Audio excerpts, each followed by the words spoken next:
تو at the end of the day Allah تعالیٰ نے اس کو بیلنس کیا ہے، لیکن وہ آپ کی مرضی سے نہیں کیا سر، اپنی مرضی سے کیا ہے. اس کی مرضی کسی کی ماں بچپن میں چھین لے، کسی کا باپ بچپن میں چھین لے، دونوں ہی چھین لے. اب اس پہ کوئی وہ کرسچنز کہتے ہیں نا جی مسلمانوں کا خدا بڑا سخت ہے. جی ہمیں فخر ہے کہ قرآن کا خدا طارق جمیل صاحب والی گفتگو نہیں فرماتا، غامدی صاحب والی گفتگو نہیں فرماتا، وہ گفتگو کرتا ہے جو ڈاکٹر اسرار صاحب کرتے تھے یا میں کرتا ہوں. یقین نہ آئے تو آپ خود پڑھ کے دیکھ لیں. قرآن کا جو مرکزی ٹاپک ہے وہ ہے ہی انذار، ڈر سنانا. وَأُوحِيَ إِلَيَّ هَذَا الْقُرْآنُ لِأُنذِرَكُمْ بِهِ وَمَنْ بَلَغَ. اے نبی قرآن اس لیے نازل کیا ہے تمہاری طرف، تم اس قرآن کے ذریعے ڈر سنا دو انسانیت کو، اور جس تک بھی یہ پہنچ جائے اسی کے ذریعے ڈر سنائے. خوشخبری بھی ہے، لیکن ان کے لیے جو بات مان لیں، جو باغی ہیں ان کے لیے ڈر ہے، اور زیادہ تو باغی ہیں، اور ماننے والے بھی باغی ہیں. ماننے والے بھی صرف اللہ کو مان رہے ہیں، اللہ کی نہیں مان رہے، باقی کو تو آپ چھوڑ دیں. تو یہ ڈر ہے. ہدی للمتقین، ہدایت ہے ان کے لیے جو ڈر جائیں. اس سے مراد یہ داڑھی پگڑی نہیں ہے. متقین کا مطلب وہ کہتے ہیں نہیں، وہ نیک بندوں کو صرف قرآن سمجھ آ سکتا ہے. بھائی قرآن میں تو لکھا ہے ہدی للناس وبینات من الہدی والفرقان، تو پوری انسانیت کے لیے ہدایت ہے. اس میں ہدایت کے روشن دلائل ہیں، اور یہ فرقان ہے، حق اور باطل میں تمیز کرنے والی کتاب. اس میں تو ہدی للناس ہے. تو ول آف گاڈ کو تو آپ کو ماننا ہوگا، اس کے بغیر تو نہیں. البتہ اس کے لیے اللہ نے مجھ پہ ایک شرح صدر کیا ہے جو میں نے پبلک کے سامنے رکھا ہے، اور مجھے فخر ہے اس بات کے اوپر. اللہ نے یہ حکمت مجھ پہ کھولی ہے الحمدللہ. وہ میں آپ کے سامنے بھی رکھ دیتا ہوں، آپ بھی اسے انجوائے کریں گے کہ میں اللہ سے کیوں محبت کروں. میں اللہ سے اس لیے محبت کروں کہ وہ اپنی خدائی میں اکیلا تھا. هو الحی القیوم، ہر چیز کا مالک، اسے قائم رکھنے والا، ایسی ہستی جسے موت نہیں آنی، ہمیشہ زندہ رہنا ہے. اور سب سے بڑھ کر جو وہ خواہش کرتا ہے کن فیکون، وہ ہو جاتی ہے. یہ اللہ کی وہ کوالٹیز ہیں جو اس کے ساتھ خاص ہیں. اللہ کی 3 بڑی بڑی کوالٹیز ہیں، ان میں سے ایک تو بہرحال وہ اسی کی ہے. وہ کوالٹی یہ ہے کہ وہ ہمیشہ سے ہے، اس میں اس کے ساتھ کوئی شریک نہیں ہے. اس کوالٹی میں کسی اعتبار سے بھی. لیکن باقی جتنی کوالٹیز ہیں ان میں اللہ تعالیٰ نے اپنے بندوں کو بھی وہ کوالٹیز دی ہیں، اگرچہ وہ اس لیول کی نہیں ہے. مثلا زندگی، اللہ کی زندگی اپنی ہے، موت نہیں آئے گی، ادھاری نہیں ہے. ہماری زندگی ادھاری ہے، اللہ کے عطا کرنے پہ ہے، ذاتی نہیں ہے. موت ہمارا مقدر ہے، لیکن اس کے بعد ایک نئی زندگی ملے گی. تو یہ جو 3 کوالٹیز ہیں نا، ان میں سے ایک تو آپ بھول جائیں، کسی کو ملنے سے رہی، ہمیشہ سے ہونا وہ صرف کریٹر کی ہے. دوسری کوالٹی ہمیشہ کی زندگی اور موت نہ آنا، یہ کوالٹی صرف اللہ کی ہے. البتہ اللہ تعالیٰ محض اپنے رحم اور فضل سے انبیاء کی پیروی کرنے کے سبب، کتابوں کی پیروی کرنے کے سبب اپنے نیک بندوں کو یہ کوالٹی جنت میں دے گا. دے گا کہ نہیں؟ انشاءاللہ دے گا. بخاری مسلم میں آیا کہ موت کو مینڈے کی شکل میں لا کے میدان محشر میں قتل کیا جائے گا، ذبح کیا جائے گا. جنتیوں کے لیے خوشخبری ہوگی کہ اب انہیں موت نہیں آئے گی، اور جہنمیوں کے لیے ایک ہمیشہ کا غم ہوگا کہ انہیں بھی موت نہیں آئے گی. اچھا، اب زندگی جہنمیوں کی بھی ہے، لیکن لعنت ایسی زندگی کے اوپر، ایسی زندگی تو نہ ہو. تو یہ وہ کوالٹی دوسری اللہ تعالیٰ اپنے ساتھ اپنے بندوں کو بھی شیئر کرے گا. خالق اور مخلوق کا فرق رہے گا، عطائی اور ذاتی کا فرق رہے گا، لیکن بہرحال یہ اس کی خوبی تھی جو اس نے اپنے بندوں کے ساتھ شیئر کی ہے. تو ایسے رب سے محبت نہ کی جائے. محبت کا جذبہ تو پیدا ہوتا ہے کہ چند سالوں کی زندگی دے کر انفینٹ لائف آپ اللہ سے حاصل کر لیں. اور تیسری کوالٹی کن فیکون، جو آپ خواہش کریں وہ ہو جائے. یہ کوالٹی بھی آپ کو جنت میں مل جائے گی، کیونکہ قرآن میں جگہ جگہ ہے کہ جنت میں ہر وہ چیز ہے جو تم چاہو گے، تمہارے چاہنے سے وہ چیز ہو جائے گی. تو اللہ بھی تو یہی کہتا ہے کہ جب میں کسی چیز کا ارادہ فرماتا ہوں، کہتا ہوں کن فیکون، وہ ہو جاتی ہے. جنتی بھی جنت میں پہنچ کر جو خواہش کریں گے وہ ان کے سامنے ہو جائے گی. تو یہ تین اللہ کی بڑی کوالٹیز، ان میں سے دو کسی درجے میں خالق اور مخلوق کے فرق کے ساتھ، عطائی اور ذاتی کے فرق کے ساتھ انسان کو بھی ملنے والی ہے. تو ذرا انسان دیکھے کہ تیری تو اوقات ہی نہیں تھی، تو خود اپنے آپ کو پیدا کرنے والا بھی نہیں تھا. ایک اکیلے اللہ نے تجھے پیدا کیا. اس چیز کے غم کو چھوڑ کہ تیری مرضی کے بغیر پیدا کیا. اس سے آگے چل، چند سالوں کی زندگی کے بعد انفینٹ لائف وہ تجھے دینے والا ہے. جو صحیح مسلم میں حدیث ہے کہ دنیا اور آخرت کی مثال اس طرح ہے جس طرح کوئی شخص انگلی ڈبوئے سمندر میں، اس کے ساتھ جو پانی لگتا ہے وہ دنیا کی زندگی، اور سمندر انفینٹ آخرت کی زندگی ہے. تو یہ انفینٹ لائف ملنے والی ہے نا. اس کے اوپر غور کریں تو پھر اللہ کے لیے آپ کے دل میں محبت کا جذبہ پیدا ہوگا کہ میں اس اللہ سے کیوں نہ محبت کروں جو اکیلا تھا. اس نے اپنی خدائی میں مجھے یوں شریک کیا کہ خالق اور مخلوق کا تو فرق ہے، ذاتی اور عطائی کا فرق تو ہے، لیکن اپنی دو کوالٹیز کون سی؟ ہمیشہ کی زندگی اور جو ارادہ آپ کریں وہ ہو جائے، یہ اس نے آپ کو دے دی. سرکار یہ آپ تصور رکھیں تو آپ کے دل میں اللہ کے لیے وہ محبت کے جذبات آئیں گے کہ آپ کا وہ سارا غم کافور ہو جائے گا کہ مجھے اس نے میری مرضی کے بغیر کیوں پیدا کیا. ویسے آج بھی اگر کسی کو آفر کی جائے کہ ہاں بھائی یہ تھوڑی سی زندگی دو، ہمیشہ کی زندگی، تو ہر انسان تیار ہو جائے گا. میں کہتا ہوں دنیا میں بھی اگر یہ آفر دی جائے کہ جو شخص لاہور سے لے کر جہلم تک ریل کار کا سفر 2.25 گھنٹے کا کھڑے ہو کر لے، جہلم پہنچتے ہی گورنمنٹ آف پاکستان پوری زندگی کا اس کا خرچہ اٹھائے گی، اس کے بچوں کا، اس کی رہائش کا، اس کے بچوں کی تعلیم کا، صحت کا، صرف ایک تھوڑی سی تکلیف کاٹ لے کہ کھڑا ہو کر سفر کر لے. تو پاکستانی قوم تو کہے گی ہم چھت پہ بھی سفر کر لیں گے. 3 گھنٹے کے بعد ہمیشہ کا سکون. تو سر یہ تو شاہی کوئی نہیں. دنیا اور آخرت کو اگر آپ کمپیئر کریں، یہ تو کوئی کمپیریزن. صرف آخرت کا دن قرآن میں ہے 50,000 سال کا دن ہے. 50,000 سال اس کے مقابلے میں دنیا کی ہماری 60 سال 100 سال کی زندگی چند منٹ کی زندگی بنتی ہے. جنت کو تو آپ چھوڑ دیں، ان 50,000 سالوں کا امن بھی کسی کو نصیب ہو جائے جو بخاری مسلم میں آئے، لوگوں کو اللہ کے عرش کا سایہ نصیب ہوگا. اللہم اجعلنا منہم، آمین. اللہ تعالیٰ ہمیں ان میں شامل فرما. تو وہ بھی اگر کسی کو حاصل ہو جاتا ہے تو وہ بہت بڑی کامیابی. اس کے بعد کی زندگی تو آپ چھوڑ دیں، کس لیول کی کامیابی ہے. اچھا، یہ وہی کانسیپٹ ہے جس کے لیے میں نے ایک ٹرم ڈیوائز کی تھی، منی گاڈ، جس کو کافی اٹھایا. ان لوگوں نے اٹھایا جنہوں نے قبروں میں پڑے ہوئے بابوں کو منی گاڈ نہیں بڑا گاڈ بنایا ہوا ہے. یار جب آپ کو کہیں کہ عبد القادر جیلانی نے روح کھو لی تو وہ تو خدا سے بڑا خدا بنا لیا نا. قادر دیا میں گلاں سناواں اپنے بابے دیاں تے تواں پٹھا کر کے ماراں. میں تو اللہ دی قسمیں ڈردا جڑیاں گلاں بابے غوث پاک نے فرمائیاں. آپ دا ایک مرید ہو گیا فوت. ہن سنو، فرماتے ایک بندہ فوت ہو گیا تو اس کی قبر میں جب فرشتے اس کو عذاب دینے لگے نا گر سے، تو بابا اور چلے گئے قبر. ہن مرزا جیلمی بولے گا وہ جی غوث پاک کہاں سے چلے گئے؟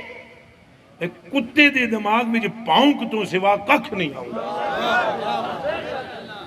کتے دے دماغ میں جو پاؤنک تو سوا ککھ نہیں آؤں کہ کیسے یہ قبر سے نکلے گئے بابے اور ہی فرمانے ہیں بھائی وہ مرید تھا میرا غوث پاک، تو میں نے اپنے رب سے کہا پروردگارہ نسبت میری ہے انہوں چھڑ دے، تو اللہ پاک نے فرمایا یہ گل بڑی لمبی ہے میں وچوں حذف کر رہا ہوں۔ اللہ پاک نے ارشاد فرمایا فرشتیوں ہٹ جاؤ پیچھے، عبدالقادر وچ پہ گئے۔ اللہ اکبر۔ کیونکہ وہ اسرائیل کس کی مرضی سے آتا ہے؟ اللہ کی مرضی سے۔ تو جن لوگوں نے قبروں والوں کو مدد کے لیے پکارا، مرے ہوئے لوگوں کو، ان کا ایاک نعبد و ایاک نستعین کی وائلیشن کا یہ لیول ہو، اور وہ ہمیں کہیں کہ جی انجینئر صاحب جو ہیں وہ دیکھیں وہ تو منی گاڈ لفظ بولتے ہیں، تو انجینئر صاحب نے خالی یہ جملہ بولا تھا، یہ پوری تمہید میں نے بیان کی تھی، اس پہ پھر میں نے ایک ٹرم ڈیوائز کی تھی، اور میں نے اس کے لیے لفظ بولا تھا خالق اور مخلوق کے فرق کے ساتھ۔ قرآن میں بھی موجود ہے سورہ الزمر میں کہ اگر اللہ نے اپنا بیٹا کسی کو چننا ہوتا نا، مخلوق میں سے جسے چاہتا چن لیتا،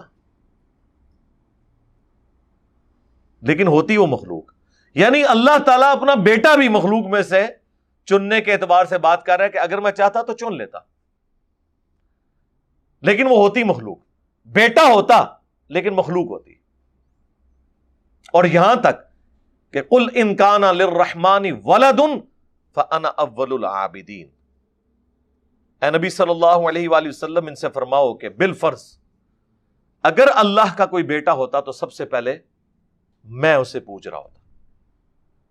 ظاہر ہے پھر وہ اگرچہ وہ اللہ کا بیٹا ہوتا، معبود بھی ہوتا، لیکن وہ اللہ کی وہ کوالٹی جو ہمیشہ سے ہونے والی ہے وہ اس کو حاصل نہ ہوتی، کیونکہ ونس کوئی کریٹڈ ہو جائے تو وہ پھر اللہ نہیں رہتا۔ یہ اللہ کی کوالٹی ہے کہ لم یلد ولم یولد، لیکن پھر بھی اللہ نے فرمایا کہ اگر ہم نے کسی کو بیٹا چننا ہوتا نا، مخلوق میں سے کسی کو چن لیتے کہ یہ ہمارا بیٹا ہے، لیکن ہوتی وہ مخلوق۔ تو اس اعتبار سے اللہ تعالیٰ نے یہ پاسبلٹی تو قرآن میں بھی بیان کی ہے کہ اگر ایسا ہوتا۔ ہم نے تو آپ کو کوالٹیز کے اعتبار سے ایک ٹرم ڈیوائز کی ہے۔ یار آپ کے بزرگان دین اور بزرگان بے دین نے تو ہزاروں ٹرمنالوجیز ڈیوائز کی ہوئی ہیں، وحدت الوجود نہیں کی ہے۔ یہ کہاں آئی آیت میں، حدیث میں؟ جو ڈاکٹر اسرار صاحب آج تک بےچارے اپنی وفات تک صفائیاں پیش کرتے رہے کہ جی صوفیاء جو وحدت الوجود مانتے تھے وہ اصل میں لوگوں کو سمجھ نہیں آئی، کبھی وہ ان کو رد بھی کرتے تھے، کبھی سپورٹ بھی کر دیتے تھے۔ وحدت الوجود سے مراد یہ ہے کہ کائنات کی ہر چیز ایک اللہ کی وجہ سے اپنی اصلی حالت میں ہے، اگر اس کا امر کن ہٹ جائے تو یہ ہر چیز ختم ہو جائے تو ٹھیک ہے۔ ویسے جو وحدت الوجود صوفیاء کے ہاں آیا غلو کے درجے میں، اس میں حلول کا عقیدہ بھی آیا۔ ایون کشف المحجوب میں علی بن عثمان حجویری نے حلولیہ کو گمراہ فرقہ لکھا ہے، لیکن بہرحال موجود تھے صوفیاء کے اندر۔ تو وحدت الوجود کا کانسیپٹ کہاں سے نکالا ہے؟ کسی آیت حدیث میں تھا ڈائریکٹلی؟ یہ ٹرم ڈیوائز کی نا، ہمیں اس ٹرم سے بھی کوئی اختلاف نہیں ہے، ہم اس کی تھیم کے اوپر بات کرتے ہیں۔ حاضر و ناظر کس حدیث کے اندر تھا؟ ٹرم ڈیوائز کی نا، ہمیں کوئی اعتراض نہیں ہے، ہمیں تھیم سے اختلاف ہوتا ہے۔ حیات النبی صلی اللہ علیہ وآلہ وسلم، اس نام کے ساتھ تو کوئی عقیدہ دنیا میں نہیں تھا نا، محدثین نے ایک ٹرم ڈیوائز کی۔ امام بیہقی نے حیات الانبیاء فی قبورہم کتاب لکھی، بعد میں یہ عقیدہ بن گیا۔ ہمیں کوئی نہیں، ہم تھیم پہ بات کرتے ہیں کہ آخرت کی زندگی مانو، ٹرم سے تو ہمیں کوئی اختلاف نہیں۔ سنت موقدہ کسی حدیث میں نہیں آیا تھا، حدیث میں تو یا فرض نماز آئی ہے یا نفلی نماز، آپ نے ایک ٹرم ڈیوائز کی، ہم نے ویلکم کہا، ٹھیک ہے یار کوئی مسئلہ نہیں، غیر موقدہ کریں کوئی مسئلہ نہیں۔ ٹرمز تو آپ کے سارے بڑے ابھی تک ڈیوائز کرتے آئے ہیں، لیکن وہ دیکھا جاتا ہے اس ٹرم کے پیچھے تھیم کیا ہے، اس کے اوپر بات ہوتی ہے۔ نا خدا بولا جاتا ہے نا، یہ لفظ ہے ناؤ خدا، کشتی کو چلانے والا نگہبان، ناؤ خدا، یہ مختصر ہو کے نا خدا بن گیا۔ یعنی کشتی کا خدا. اس کے اوپر کبھی کسی نے شرک کا فتویٰ لگایا؟ نہیں. خدا کا لفظ تو بول رہے ہیں. وہ کہتے ہیں نہیں یار یہ ان معنوں میں نہیں ہے. جی یہ انہی معنوں میں ہے جس طرح ہم منی گاڈ بولتے ہیں. وہ کشتی کا منی گاڈ ہوتا ہے, چلانے والا. قرآن میں بھی آیا سورہ یوسف میں, حضرت یوسف علیہ السلام نے کہا جب ایک بندے نے خواب دیکھا تو تعبیر کے طور پہ کیا فرمایا, تم میں سے ایک شخص اپنے خدا کو شراب پلائے گا, اپنے رب کو. رب کا لفظ ہے وہاں پہ. وہ کہتے ہیں نہیں وہ رب کا لفظ تو ہے لیکن یہاں رب کا لفظ جو ہے وہ آقا کے معنوں میں ہے. کیوں بھئی؟ پہلے صفحے پہ بتایا ہے تم نے ہمیں کہ رب العالمین ہے اللہ, تو اب یہاں پہ رب کا معنی کیوں چینج ہو گیا؟ وہ کہتے ہیں نہیں, رب پالنے والے کو کہتے ہیں, اللہ تو بڑا پالنے والا ہے نا, تو یہ جو آقا ہے جس نے غلام رکھے ہوتے ہیں وہ بھی اپنے غلاموں کے لیے رب ہی ہوتا ہے. اچھا تو اس کے اوپر تمہیں کوئی یاد نہیں آیا کہ تم نے اسے منی گاڈ بنا لیا ہے؟ کس نے بنایا؟ یوسف علیہ السلام نے. اور بیان کس نے کیا؟ اللہ نے قرآن کے اندر. وہ کہتے ہیں نہیں وہ دیکھیں وہ بھی تو ہے نا, رب ارحمہما کما ربیانی صغیرا. ماں باپ کے لیے بھی رب کا لفظ بولا گیا کہ اے رب ان دونوں پر رحم فرما جس طرح بچپن میں انہوں نے مجھے پالا تھا. تو بالکل ٹھیک ہے, ہوں آئے ہو نا لینڈ تے, ہاں ہوں تو اسماء و صفات بھی سمجھ آن گے کہ جب مخلوق کے لیے کوئی لفظ بولا جاتا ہے وہ ان تمام شرائط کے ساتھ ہوتا ہے, ذاتی اور عطائی کے فرق کے ساتھ, محدود اور غیر محدود کے فرق کے ساتھ, یہ ساری چیزیں اس میں امپلائڈ ہوتی ہیں, اور خالق اور مخلوق کے فرق کے ساتھ. اللہ بھی رؤوف الرحیم ہے. قرآن میں بالمؤمنین رؤوف الرحیم کسے کہا گیا؟ نبی علیہ السلام کو. لیکن ہم فرق کرتے ہیں, الرؤوف الرحیم اللہ ہے اور رؤوف اور رحیم نبی علیہ السلام ہے. جس طرح صرف سٹی ہوگا تو مدینہ ہے شہر, دی سٹی المدینہ وہ مدینۃ المنورہ ہے خاص. رحمان کوئی عام انسان بھی ہو سکتا ہے, الرحمان صرف اللہ ہے. السمیع البصیر اللہ ہے. لیکن قرآن میں ہے جعلناہ سمیعا بصیرا, ہم نے انسان کو سمیع اور بصیر بنا دیا ہے. یہ کیا ہو گیا؟ سننے والا اور دیکھنے والا. ہاں خالق اور مخلوق کے فرق کے ساتھ. ٹھیک ہے, تو اس اعتبار سے کوئی شخص اپنا علمی اختلاف اس کو رائٹ ہے رکھے. کوئی کہتا ہے جی میں وحدت الوجود کی ٹرم کی بھی نفی کرتا ہوں, میں سنت موقدہ کی ٹرم کو بھی نہیں مانتا, میں منی گاڈ کی ٹرم کو بھی نہیں مانتا. بہت اچھی بات ہے, آپ کا رائٹ ہے. لیکن اس کی بنیاد کے اوپر کسی کے اوپر بدعت کا فتویٰ لگانا, کسی کے اوپر شرک کا فتویٰ لگانا, یہ پھر آپ اصول اور مبادی سے ہٹ رہے ہیں. ورنہ اگر آپ اصول ایک کھڑا کریں گے تو پھر سارے اس اصول کے تحت آئیں گے. اسی لیے میری جو پچھلے دنوں ایک ویڈیو ریکارڈ ہوئی ہے 3.5 گھنٹے کی, انجینئر محمد علی مرزا اسٹوڈنٹس کی عدالت میں, اس میں نے کئی ایک اور ٹروتھ ریویل کیے ہیں تاکہ آپ کو یہ علمی جو اختلافات ہیں ان کو سمجھنے کا ڈھنگ آ جائے. اس میں بنیادی اصول یہ ہوتا ہے کہ آپ نے ایک اصول کھڑا کرنا ہوتا ہے اور اس کے اوپر شرعی حکم بیان کرنا ہوتا ہے, پھر جو اس میں فٹ بیٹھتا ہے نا اس کے اوپر ایک فتویٰ لگایا جاتا ہے. یہ نہیں ہوتا کہ ہم بات کر دیں تو ہمیں کہا جائے کہ یہ آپ نے اپنی طرف سے بات کی ہے, اور کوئی اور کرے تو اسے کہا جائے کہ نہیں اس میں حرج کیا ہے. پھر ایک اصول کھڑا کیا جاتا ہے. آپ اگر یہ سمجھتے ہیں کہ اس طرح کا جملہ بولنے میں کوئی شرعی فتویٰ لگتا ہے تو آپ وہ شرعی فتوے کو ڈیفائن کریں اور بتائیں کہ اس کے اوپر کیا شرعی فتویٰ لگتا ہے, تاکہ پھر ہم کہیں رکو ذرا صبر کرو, اب دیکھو کون کون آتا ہے اس گھیڑے میں, اس گھیڑے کیڑا کیڑا آمدہ ہے, اس دائرے کے اندر کون کون داخل ہوتا ہے. وہ اصول کھڑا کرنا ضروری ہوتا ہے, ادروائز پھر وہ آپ اپنی مرضی کی جب بات ہوگی تو یہ اصول کھڑا کریں گے, جب اپنے خلاف بات آئے گی تو فوراً اصول کو بدل لیں گے.